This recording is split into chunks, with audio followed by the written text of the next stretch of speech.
and welcome to my YouTube channel, The Creative Learning, your go-to spot for mastering English grammar. Are you tired of using the same basic words over and over again? Do you want to sound more fluent, more confident and more professional in English? Then this video is for you. Stay tuned and watch the video till the end. Don't forget to subscribe to my YouTube channel, The Creative Learning. So let's get started. So our first word for advanced vocabulary for today is perfunctory. ध्यान से सुनिएगा कि इसको हम कैसे pronounce करते हैं. It's perfunctory, यानी कि इसके अंदर हमारे पास कितने सिलेबल्स हैं? 4 सिलेबल्स हैं. अपना हैंड चिन के नीचे रखिए और ऑब्जर्व कीजिए कि कितनी बार आपका हैंड चिन को हिट करता है. perfunctory,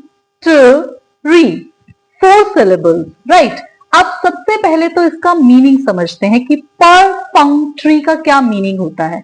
अब देखिए, बहुत बार ऐसा होता है कि कुछ काम हम जल्दी जल्दी में कर देते हैं, उसमें हमारी फीलिंग्स और इफेक्टिवनेस इन्वॉल्व नहीं होती.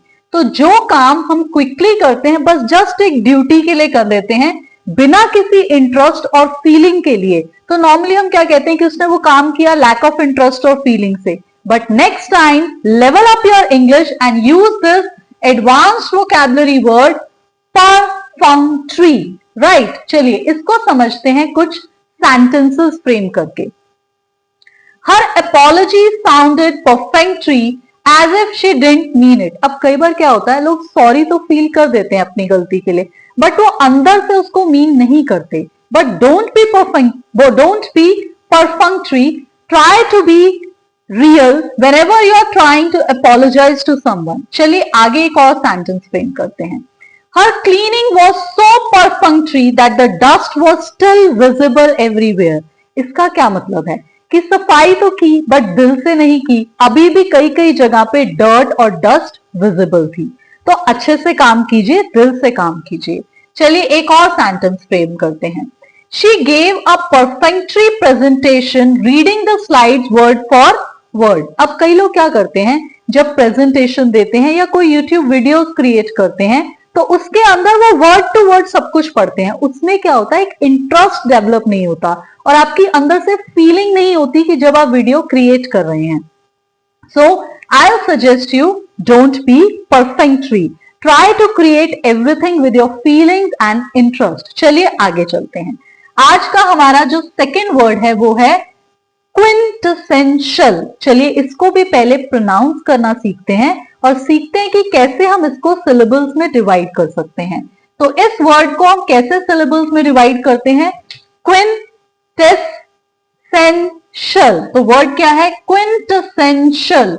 इसके अंदर 2 सिलेबल्स जिनके ऊपर हम स्ट्रेस देते हैं. एक सबसे इंपॉर्टेंट जो हम स्ट्रेस देते हैं वो देते हैं सेन, और सेकेंड स्ट्रेस हम देते हैं क्विन पे. तो वर्ड क्या हो जाता है? क्विंटेसेंशियल. राइट. चलिए अब इसका मीनिंग समझते हैं. अब कुछ लोग हर काम बहुत परफेक्शन से करते हैं और टिपिकल एग्जांपल्स भी होते हैं कुछ चीजों के, जिसके लिए हम इस क्विंटेसेंशियल वर्ड का यूज करते हैं. जैसे कि she is the quintessential teacher, patient, passionate and inspiring. और हमें क्विंटेसेंशियल होना भी चाहिए. जब आप टीचिंग प्रोफेशन में आते हैं तो आपको पैशनेट होना चाहिए, लोगों को इंस्पायर करना चाहिए अपनी टीचिंग से. चलिए एक और सेंटेंस फ्रेम करते हैं. He gave a quintessential performance that fans will remember for years. अब आपने नोट किया होगा, कुछ सेलिब्रिटीज होते हैं या एक्टर्स होते हैं, वो अपनी मूवी में इतनी अच्छी परफॉर्मेंस देते हैं कि लोग उसको हमेशा याद रखते हैं. तो यू शुड बी क्विंटेसेंशियल. चलिए आज का हमारा तीसरा वर्ड है रेटिसेंट. चलिए इसको भी पहले प्रोनाउंस करते हैं by dividing it into syllables. Word है रेटिसेंट. रेटिसेंट. रेटिसेंट. इसमें कितने सिलेबल्स हैं? 3 सिलेबल्स हैं. इसका क्या मतलब होता है? अब कई बार कुछ लोग बहुत इंट्रोवर्ट होते हैं, वो अपनी फीलिंग बहुत इजीली दूसरों के साथ शेयर नहीं करते. तो उसके लिए हम एक वर्ड यूज करते हैं, एडवांस्ड वोकैबुलरी का वर्ड, जो है reticent. That means not willing to speak और शेयर थॉट्स. चलिए इसको समझते हैं एक सेंटेंस फ्रेम करके. He was reticent about his plans for the future. कुछ लोग क्या होते हैं, अपने प्लान्स जो होते हैं वो रिवील नहीं करते कि वो फ्यूचर में क्या करने वाले हैं, right? That means they are not willing to speak और शेयर थॉट्स. चलिए नेक्स्ट वर्ड पे चलते हैं. आज का हमारा एडवांस्ड वोकैबुलरी वर्ड ये है scintillating. इसमें सी को प्रोनाउंस मत कीजिएगा, ये scintillating नहीं है, इट्स scintillating. चलिए इसको भी डिवाइड करते हैं सिलेबल्स में और फिर इसको प्रोनाउंस करना सीखते हैं. वर्ड क्या है? scintillating. scintillating. अब कुछ लोग बहुत ही ब्रिलियंटली क्लेवर होते हैं, एक्साइटिंग होते हैं और लाइवली होते हैं. किसी भी एनवायरमेंट में जाएं, किसी भी ऑर्गेनाइजेशंस में जाएं या किसी भी इवेंट में जाएं तो बहुत लाइवली होते हैं, right?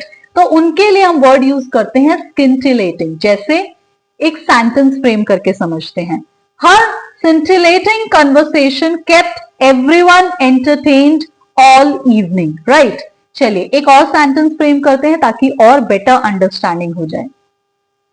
He is known for his scintillating wit and sharp comebacks. इसके लिए एक बहुत ही अच्छा एग्जाम्पल मैं आपको देना चाहूंगी कपिल शर्मा का. देखिए द कपिल शर्मा शो आता है तो उसके अंदर आप नोट करते हैं कि कपिल शर्मा की बहुत अच्छी ह्यूमर है, विट है, राइट? तो you can say he always is known for his scintillating wit and sharp comebacks. चलिए आज के नेक्स्ट एडवांस्ड वोकैबुलरी वर्ड पे चलते हैं. हमारा नेक्स्ट एडवांस्ड वोकैबुलरी वर्ड है tenacious. प्रोनाउंस करते हैं by dividing it into syllables. tenacious. इसके अंदर 3 सिलेबल्स हैं. अब इसका क्या मतलब होता है? कुछ लोग बहुत डिटर्मिन्ड होते हैं, बहुत जल्दी गिव अप नहीं करते, उनके अंदर परसिवरेंस होती है. तो उसके लिए हम एक एडवांस्ड वोकैबुलरी वर्ड यूज करते हैं tenacious. इसका मतलब होता है very determined and not giving up easily. चलिए एक सेंटेंस फ्रेम करते हैं. She was tenacious in her pursuit of success. देखिए जब आप सक्सेस अचीव करना चाहते हैं लाइफ के अंदर तो आपको हार्डवर्क करना चाहिए, गिव अप नहीं करना चाहिए और हमेशा डिटर्मिन्ड रहना चाहिए, राइट? चलिए आज के हमारे लास्ट एडवांस्ड वोकैबुलरी वर्ड को सीखते हैं. ये वर्ड है ubiquitous. इसको अ नहीं पढ़ना है, इसको यू ही पढ़ना है. तो इसके अंदर कितने सिलेबल्स हैं? इसके अंदर 4 सिलेबल्स हैं हमारे पास. ubiquitous. अब इसका क्या मतलब है? कुछ चीजें बहुत कॉमन हो जाती हैं विद टाइम और हर जगह अवेलेबल होती हैं. इसमें सबसे बड़ा एग्जांपल आज मैं आपको देना चाहूंगी स्मार्टफोन्स का. देखिए स्मार्टफोन्स जो हैं आजकल यूबिक्विटस हो चुके हैं मॉडर्न लाइफ के अंदर, सब जगह अवेलेबल हैं. तो how you can frame a sentence? Smartphones are now ubiquitous in modern life. एक और इंपॉर्टेंट चीज, फेसबुक हो, इंस्टाग्राम हो, ट्विटर हो, सोशल मीडिया भी आजकल बहुत ही कॉमन हो गया और हर जगह लोग इसको यूज करते हैं. तो instead of saying very common या found everywhere, let's level up your English and use this advanced vocabulary word ubiquitous. इसका सेंटेंस फ्रेम करते हैं. Social media's presence in daily life is truly ubiquitous. I hope you had fun learning these advanced vocabulary words. Don't forget to subscribe to my YouTube channel, The Creative Learning. Happy learning!